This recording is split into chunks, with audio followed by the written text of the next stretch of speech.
Welcome to the Father Leo Show, where I am dishing out faith, culture, and commentary. And in this episode, I'm going to be responding to some of the comments left on my recent episode on the lesser of two evils. Remember that one where Pope Francis mentioned that you have to vote, but you have to choose between the lesser of two evils? Do you want to support Donald Trump, who deports illegal immigrants, or, as the Holy Father would assume, treats immigrants badly, or Kamala Harris, who maybe doesn't want people to have an abortion, but she certainly seems to celebrate it and replaces the word killing a baby, murdering a child, these are the Holy Father's words, with choice. So really the choice is up to you, and people decided to leave some comments and I'd like to review them. But before we do, please make sure you like, subscribe, share, and comment. It's the only way to kind of overcome any of the internet's algorithms that want to suppress this content. And honestly, let's admit, Zuckerberg's already said it, that he's already participated in collusion with the Biden administration in suppressing information about COVID, and obviously getting involved with other agendas to promote one candidate over another. So your comments, liking, subscribing, and sharing, that certainly helps. Also, please make sure you go to our patreon.com/thefatherleoshow and become a member at any level. But if you support us with a monthly gift, you get access to some great content and some special perks. So now let's just get into it with some of your comments regarding who to vote for in this upcoming election. Clearly, the Holy Father, in making the comment about migration or deporting people who come to a country or treating them badly, there was a lot of comments about whether we were talking about legal versus illegal immigration. Either way, we have to treat people with respect and dignity. You know, we have to admit there are some people who cross the border illegally, that means not legally, and they are breaking laws, but in a way, some of them are truly trying to seek a better life for themselves. It just so happens that the majority of the people coming in to this country are not from South America only. They're coming from China, they're coming from Pakistan, they're coming from other, even Muslim countries, and we don't know what their motives are. So, for example, Mike A7429 writes, I would like to believe Americans aren't against migration, we're against illegal migration, big difference. Do it the proper way, and I'd like to think all Americans would welcome them. That's true. Well, I would like to think that as well, but let's admit, Mike, that some people are sometimes anti-immigration. They don't like immigrants coming in. I can think of a small town that has some immigrants that are there legally, lawfully, and they might experience some, to a degree, xenophobia, which is not the same as racism. It's a fear of what you don't really know. Or you might experience a type of an ethnocentrism, a kind of an ethnic purity that as soon as another group enters in, they might feel challenged by that. It might not be racism per se. So I would agree with you. I think our great states in America would be welcoming, but we are getting a little tired of how these sanctuary cities are destroying their culture and their city. So Love TL90, having had an abortion kept me from confession for many, many years. I went back to the church, my youth, Latin Mass, and gathered courage to go to the confessional. Father was kind, but he asked me if I realized that I was excommunicated. No, I did not. I said my act of contrition, I had been given my penance, and the awful burden was forgiven by our Lord through the priest, and the burden was gone. I'm a new person. Thank you, Father. Thank God. Welcome home. Couple things in here. Obviously, the Latin Mass has been very attractive to many people, and I'm grateful for it. Maybe we should do an episode about the difference between the Novus Ordo and the Latin Mass, because I do find that if people don't fully understand theology, they kind of treat one or the other as the be-all, end-all. But I'm glad that you're going to Mass, even more grateful that you're receive the sacrament of reconciliation, and thank God the burden is gone. Obviously, the effects of sin are still there, and I pray that you'll be protected from any compunction or any unnecessary guilt. But God bless you. XaraM writes, Father Leo, abortion is definitely a sin, but deporting illegal migrants, is that wrong? Vatican is considered the smallest country in the world. If deporting illegal migrants is wrong, what will the Pope do if there were illegal migrants in the Vatican? What are your thoughts on these? Please comment. Well, Vatican City State is truly its own separate country, but it's different in that it's not open to just anybody to live there. You have to certainly be a resident and a passport holder of Vatican City State. You've got to be an official. It's more of like a commuter college, so to speak, if you want to kind of create a comparison.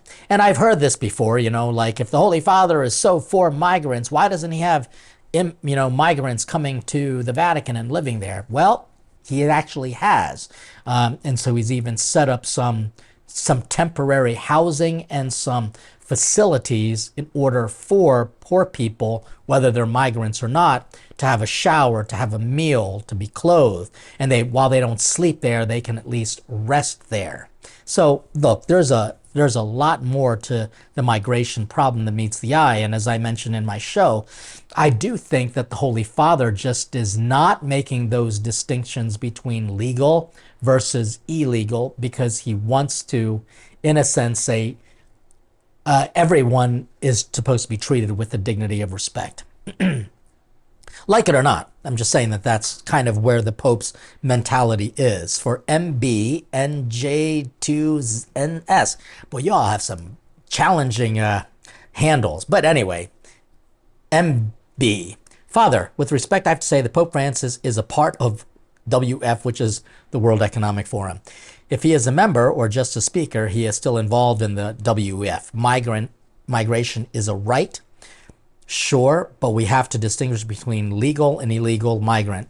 So I think we've got that. I think the reason why we put this in here is because of this last comment. How is the protection of your family, your home, your country a sin? I don't agree with Pope Francis or identifying closing borders as a sin. I am a Catholic, and if my church were based on the community of priest and pope, I would have left the church a long time ago.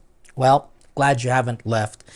We do know, again, there is a difference between legal and illegal. You have the right to protect yourself, but at the same time, it creates, in a sense, an immediate suspicion that anyone who is new or coming has nefarious reasons. And in a way, it's not up to us to make that determination. The challenge is that a lot of people on the border are completely overwhelmed by this, in part because I do believe that the World Economic Forum is in part responsible, funded by the George Soroses of the world, to kind of encourage an organized chaos of this mass illegal immigration. Whether the Pope is a member of the World Economic Forum or not, I sincerely doubt it. But at the same time, there are a lot of conspiracies around the Holy Father. I just don't entertain them. My only problem from NY Yogi Bear, from N Yogi Bear, is my only problem here is that Pope Francis is not making clear that abortion is an intrinsic evil. He made it therefore appear as if it's not supporting illegal migration is equal to abortion. And I did mention that they are not moral equivalences. They're just completely different. One is innocent and dead. The other is still alive and returned to their own country. And hopefully they stay alive. So the moral equivalencies are certainly distinctions that the Holy Father needed to make more clearly. However, he was talking, again, off the cuff, and he is a proponent of the migrants. I mean, he just is. He spends more time talking about it, in part because I think it's just a de facto reality that abortion is evil, intrinsically evil. Frank Molas 8993 says, Father, don't wimp out. After you giving all the evidence, tell them to vote Trump. Nope, sorry, I'm not going to do that simply because I'm not telling people how to vote Mike, or Father, or Frank, Frank Molas. it's not my job. I mean, I want people to have information so that they can make their own decision. I don't want to have people vote because I'm telling them to vote or to vote for. That would make me no different from these ridiculous and obnoxious celebrities who are out there saying, I'm a celebrity, vote the way I am. That because I'm smarter than that. And I'm also more polite. I'm more respectful. Yes, some would even say I'm more demure. I'm not going to tell people who to vote for because that's not my job. Secondly, I respect people's consciences. I want to provide information so they have a properly formed conscience, so won't do it. Laura Hoffner, 2640, thank you for speaking with clarity. You bring up some really good points that all our priests need to discuss. I agree, Catholics need to grow a spine. Yes, I say that Catholics need to grow a spine, and what I mean by that is being able to have the hard conversations. And while I want priests to talk about it, I don't want them to talk about it at Mass. I want them to have a separate forum. I want them to be able to just focus on the gospel and focus on the Eucharist and the sacraments, and then maybe say, I would like to have a forum with my congregation outside of Mass where we can kind of have a town hall discussion and just weigh the facts out. And hopefully my video can help that priest. Jonathan Krisner, 364091, writes, the Catholic Church has a process for those who desire to become Catholic. If a person from another faith walks suddenly into the Catholic Church and says, I want to be Catholic, they are not immediately brought into full communion with the Church. So basically, they're talking about the Order of Christian Initiation for Adults, formerly known as RCIA. And he's basically going to make the analogy that we just don't let anyone to receive the sacraments, which is true. Why would we do the same to let people into the United States? MAGA Republicans, he writes, MAGA Republicans ask for a similar process to enter the United States and become a citizen. It's quite dishonest, misleading for the Pope to characterize Donald Trump's position as being anti-immigrant. And that is true. I do think that the Holy Father doesn't get accurate information. I just don't think so. In part, how can he have access to every bit of information?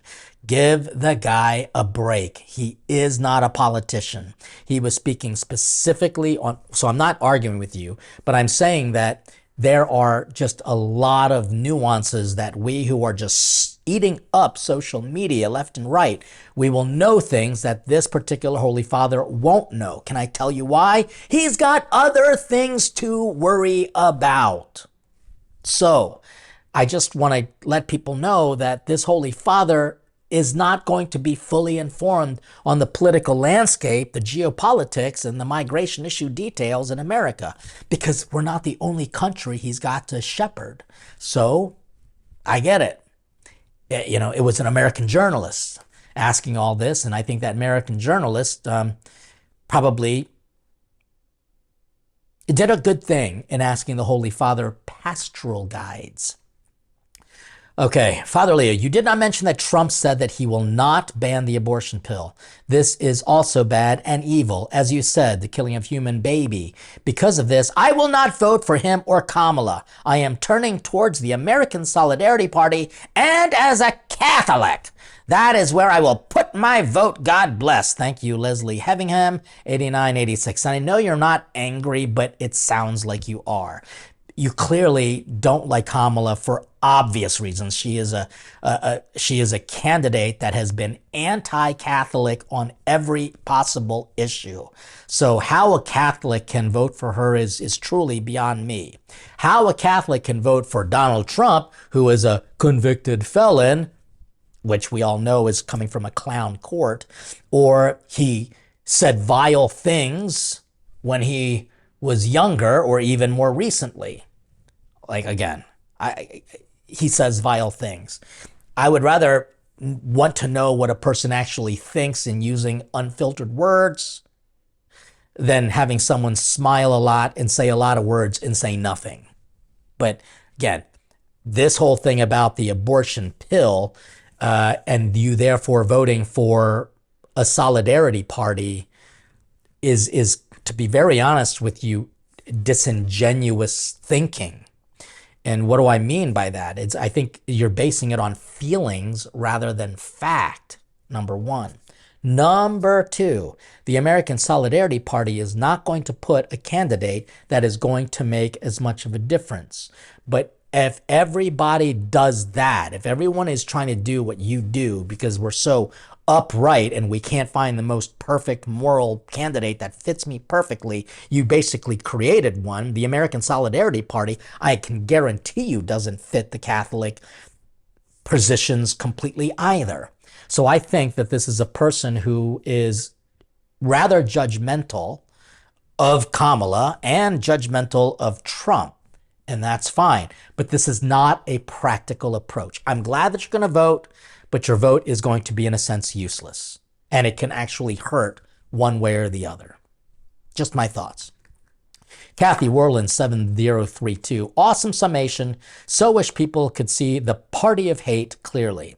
Hating a man is how they are voting, not hating policies of evil. I find it interesting that some of my dear church friends are so well versed in the Bible, yet they don't see how God can use an imperfect man to do things like King Cyrus and Darius in the Old Testament. They hate when Jesus told his followers to love thy enemies and pray for them. No, you don't have to like them, but hate is evil.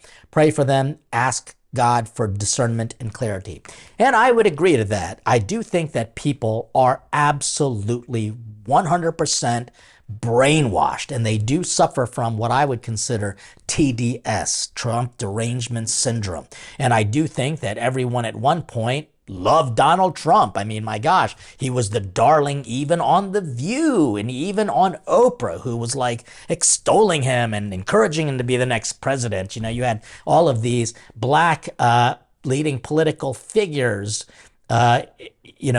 including all of these Reverend Jesse Jackson and Al Sharpton saying that Trump was an honorary black man. And now look at them. You know, they hate the guy. And so it's like media just wants to tell you to hate Donald Trump.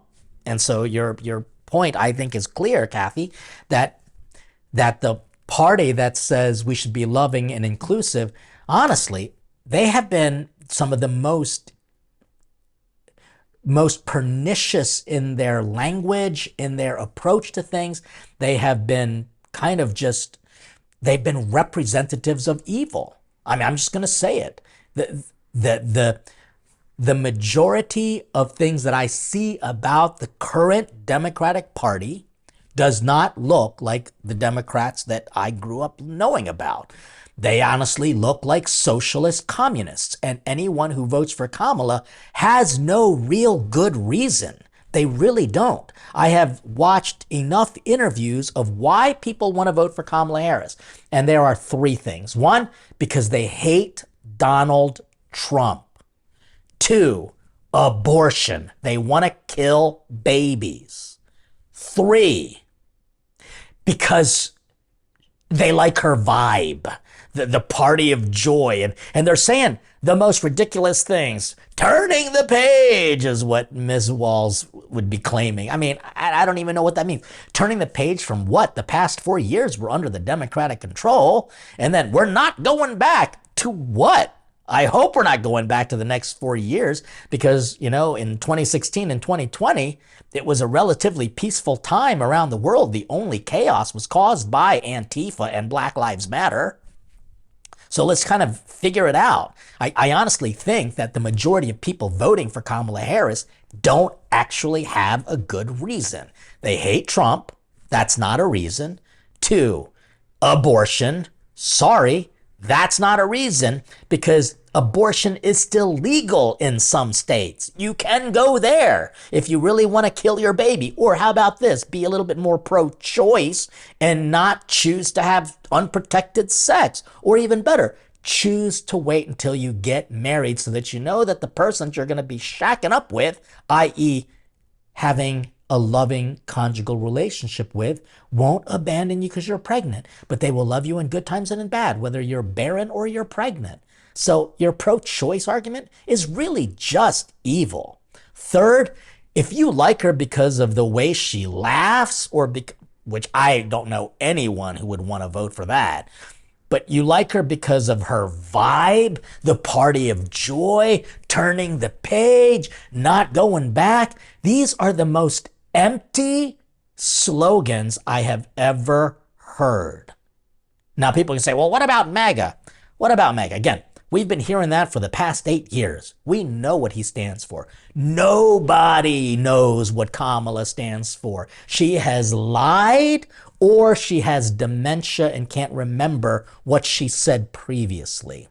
Whether it be about fracking. I mean, this is a woman who hates guns and wants to take them away. But she even said to Oprah Winfrey, I've got a gun, and if anybody comes into my house, I'm going to shoot them. What? I mean, come on.